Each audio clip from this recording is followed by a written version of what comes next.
Yeah, hello everybody. Thanks for joining us. This is an exercise group that we're going to do for people who are living with the disease of obesity and all that comes with it. There's a lot of experience in the room, people on different parts of their journey, so we're great to have it. Please identify the person that you are looking at that looks most like you, and then follow that person as they do these exercises. That's the name of it. So we're going to do a little warm-up. We're going to go through about 6 or 7 exercises, and from that you can either do this whole thing once, suit yourself, twice or 3 times. Just go back to the start of the video. We're going to go through it once and draw a line under it. So we're going to start with our legs. I'm going to shift my camera down we'll do some chair work to get our legs moving. There we go. That's the amateur quality of it. Now, so let's just start a little marching on the spot. Just get our hips moving. And again, you might find that during this exercise, what we're trying to do is get it feeling a little bit looser, maybe a bit easier as the set goes on, until you get to a bit where your muscles are tired, and then it might just get a bit heavier. So different sensations in different parts of this movement. And we're going to just we're not going to count out too much. We're just going to follow and see what it feels like. And then when it's ready, we're going to move on. We're going to just change it. Stepping over the gate, stepping back again. Over the gate, back again. Over and back. Over and back. Over and back. Good. And then just touching your knees off your hands a bit more.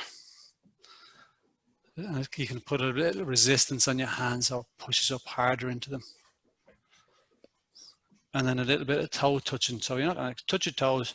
You're just going to go reaching my toes in that direction as I bring my legs out. That's just moving, and all your hips will move, your pelvis move, your back will move, all during this exercise. Okay, that's our hips done. So we're going to do a little bit of starting our upper part of our body on the tilting sinking ship there. And we'll just twist right around, right around. How should your breathing be on that one, Colin? Great. So what we'll do is we're going to progress that to include your breathing in just a moment. So when we're in the center bit here, where there's most room in our lungs, and when we're out at the end, you'll feel naturally things are a bit tighter in your breathing. So we're going to start using that to increase our range. So this time we've gone through a few, take a shallow enough breath, don't big breath so you get dizzy after a while.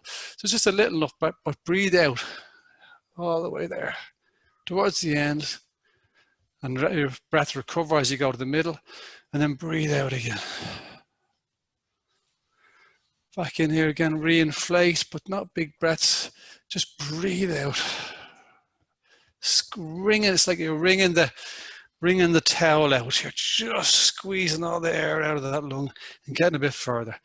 Last progression to this, we'll go out to the end and we'll just pause and then go a tiny bit more. Again, so recover your breath, breathe out, hold it and go a little bit more. Just twisting that upper body, getting those lungs and those ribs to do something they haven't done today. We'll do one more each side, we'll move it on. Right to the end and a little bit more. Right to the end, a little bit more. If you feel a bit dizzy after that, you might have just done a bit too much focus on your breathing. You don't want to do that either, because as you blow off carbon dioxide, sometimes you can get a bit dizzy. So let's try this now, just a bit more. It's a little range of movement, one for your ribs and your side muscles. Let's get right over there. And again, you just pause, just increase your bit of movement under your arm and your ribs. I can certainly feel a nice little stretch happening here, just using my body in a way that I haven't done today so far. Time for a little rhyme, I'm a little teapot. Yeah, exactly right, MF, exactly right. So right to the end, and now just breathe out again. And enjoy the movement. Your body will be talking to you. Listen to what it's saying and enjoy the conversation with it. Not wrestling it. Right over, a bit further for me this time. One more each time, and then you can enjoy that feeling of stretching and moving. We're not afraid of it. Fantastic work. Okay, so let's try to do a little bit more with our stomachs. I'm going to tilt my camera down a tiny bit here. And we're going to just slouch back in the chair that you're sitting in. I'm going to reach up and pull up. And I'm using my back and my stomach muscles in kind of different ways in different parts of this. But again, making it move. And just feel your back arch and slump. That's what we're going to do. We're going to do a little bit extra on this in a moment in a different way to help people with back pain. We'll do a little bit of explaining how this whole thing works, but this is a nice one to get your stomach muscles to contract, extend, and let yourself back down again. So you can go up as fast as you want, but you must come down slower. And Colin, for those who can't reach with both arms there, that's exactly. okay? Of course it is. You just modify. And one modification might be that you just put your arms across your chest, and you might reach your elbows up a tiny bit, or you might not. So either way is fine. Okay, now, so I can certainly feel this is nice and warm here now. So we're gonna just keep our head and shoulders pretty steady. All the work is happening in the bit that you can't see, which is down in your bum and your pelvis. We're gonna rock forward, and as we rock forward, you can see my arch comes in. We're calling that north.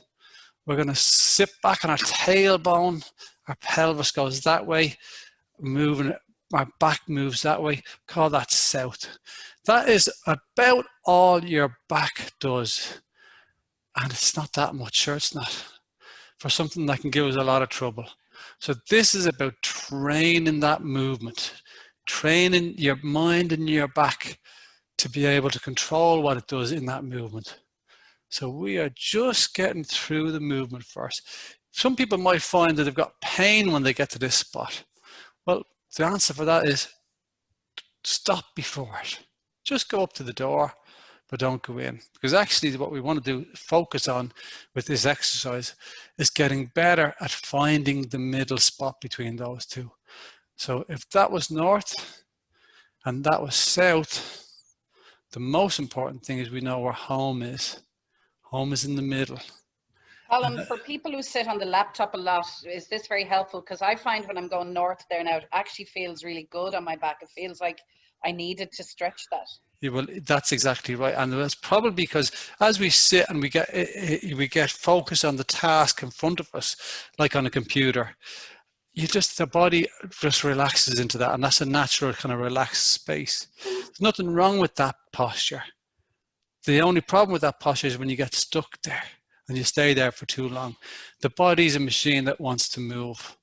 So when you go to that north one, you're going the opposite. The body will reward you for that. So getting through your range of movement is important. But actually, again, let's go back to the main focus on it is, can we find out where the middle is? And when you're on the laptop, can you, rather than just going to north, getting that little bit of positive feeling and then slumping back again, spend some time in the middle. And that's where really the goal is. Let's get on and do some arm work. So let's just start doing a little bit of punching. Now, punching isn't about what you can see, it's about what you can't see. So you're getting your elbow right the way back, and all those twisting exercises we did in the chair and our breathing a few minutes ago, that'll be nice and loose for that. So twist, get everything involved. And feel your shoulder blade. Listen to what your shoulder blade is talking and telling you. And for people with a rotator cuff problem, maybe that's a nice thing to do.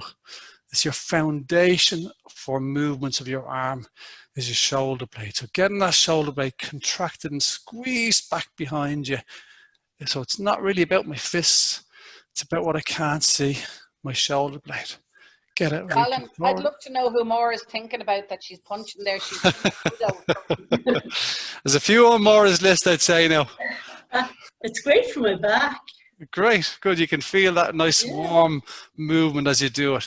Now, if you're getting good, and during the next round, if you want to repeat the whole thing again, just use a little weight. So I've only got one weight here. So I'm going to, there's Maura's got 2 bottles. That's brilliant, Maura. And there you go, nice as well. You've got 1 as well. So I'm going to just do 5 here. And just to balance the workload, I'm going to switch over halfway through. So that's the approach I'm going to take. So I'm getting a nice warm feeling in my shoulder blade now. Now, the next one will be something that's called the press. So I'll do it without a weight first so I can get my movement. And again, somebody might find that this is a problem. So let's talk through that. And symmetry isn't normal. So it's normal to be different from one side to the other. If you're dealing with a problem, you might find that that's your movement. You can get all the way the other way, great. But that might be where the clunking comes in for me. Yeah. Great. Actually, Maura, MF, tell us about the clunking. What do you immediately think of when you hear that joint go clunk? It's almost like it's a clunk and a snap, as if there's like a bubble bursting inside the joint. Yes. And then when that happens, it feels freer. Great. I'm going to work out my weight. So you hit a couple of important things there. For you, your experience with those noisy joints are there's something else. There's 2 things happening. One is the bubble bit, and that's typically what loaded joints do. They will have, as you move, the pressure in them changes. They're kind of a watertight capsule. And as the pressure changes, gases do go pop, exactly like you said.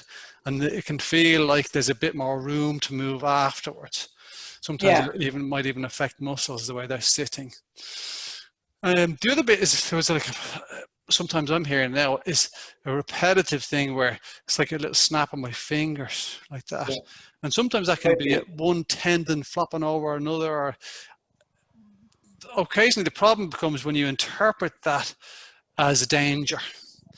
And this isn't a danger. We have a saying that a noisy joint is a happy joint. Because ones that are acutely inflamed don't make a whole lot of noise. They're too full of fluid to do that. So a noisy joint is a happy joint. Clunking is normal.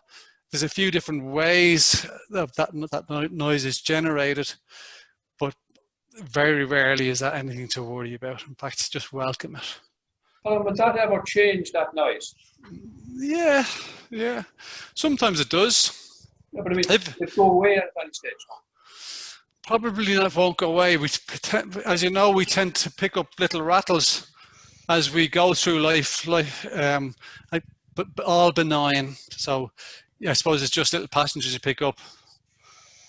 Let's try this next one. I'm going to show you from the side.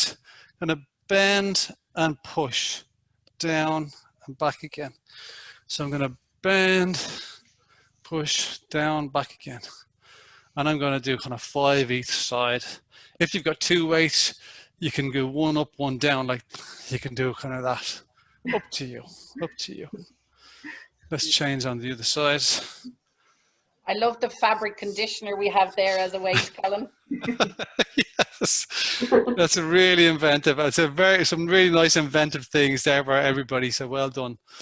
And again, if you're living with a bit of shoulder discomfort, just do the first part of it. That's absolutely fine.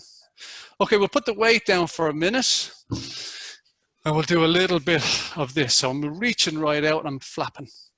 1, 2, 3, 4, 5. And I'm going to go back and forth. 1, 2, 3, 4, 5. Circles. 1, 2, 3. In this one, I'm just trying to get my shoulder blades to, activate and do some of the work as well. I've changed my direction, I have a lot of hanging fat, Colin, on the top of my arm, so this is quite heavy going. So we're all facing a few different challenges, and that's fine. What we've asked the muscles to do is contract and move at the same time, which is really important for your shoulder function. So you just shake it out, and we're going to go back and do that again. Flapping first, 1, 2, 3, 4, 5, about 5, whatever I feel. And then I'm going to go back and forth with my hand motion. And then I'm going to go my circles, and I'm really reaching out and getting my shoulder blades to join in the workload. And I'm change it around the other way. And I'm back to resting again. Last one we'll do is a little bit of swimming. We have a few swimming instructors in the class, so I'm always really nervous about saying any technical things there. But what I'm doing is I'm just dragging my thumb up and throwing my arm over. It's a kind of complicated movement, particularly if you've got a little bit of shoulder dysfunction.